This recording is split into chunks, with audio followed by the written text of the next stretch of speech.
Bonjour à toutes et à tous, je suis Adrienne Akamba-Bancelan, la fondatrice Les Cris du Cœur d'Adrienne.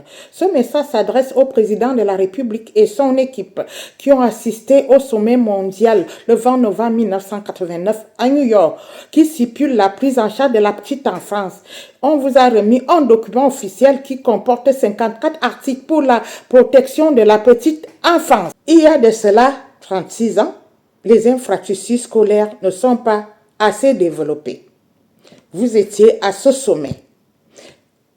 Mais aujourd'hui, la petite enfance rencontre toujours des mêmes problèmes depuis 1960.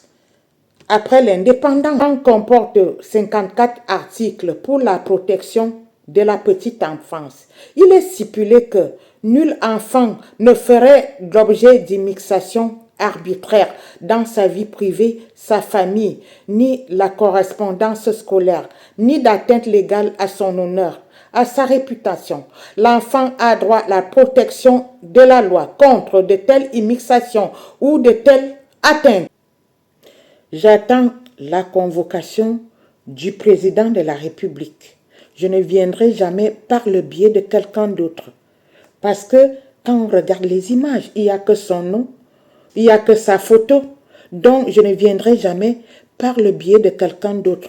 Je veux seulement le président de la République. Et je vous dis une dernière chose. Sachez que je porte un message divin. Il y a une grande mission que celui qui est croyant, pratiquant, un bon chrétien peut comprendre ma mission. Vous allez vous organiser à intensifier, améliorer le programme de retrait.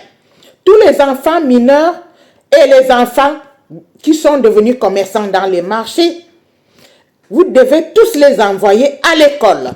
Vous devez créer des centres d'accueil, des services de protection, reformer des mesures préventives, donner la priorité à tous. Les efforts doivent être déployés dans des quartiers, dans des communautés, des gouvernements locaux.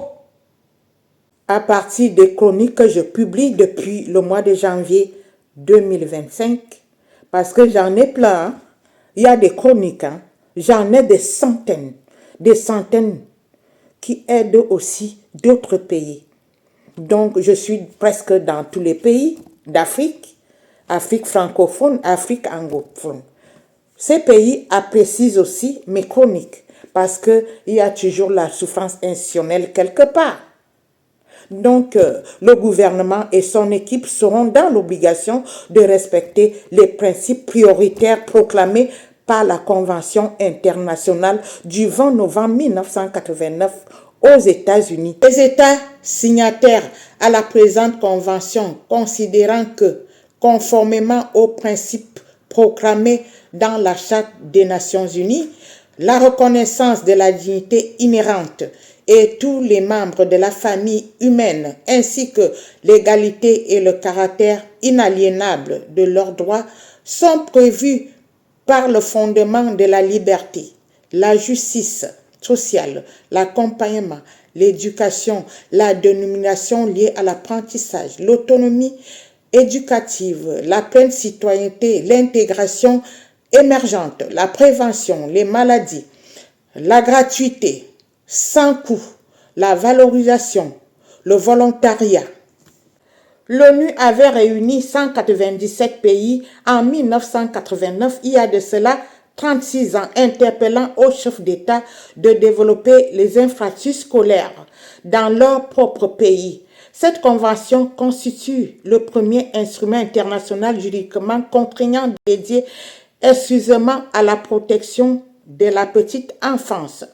Elle reconnaît que ces enfants sont porteurs de droits spécifiques visant à garantir leur développement intégral et leur participation active à la société.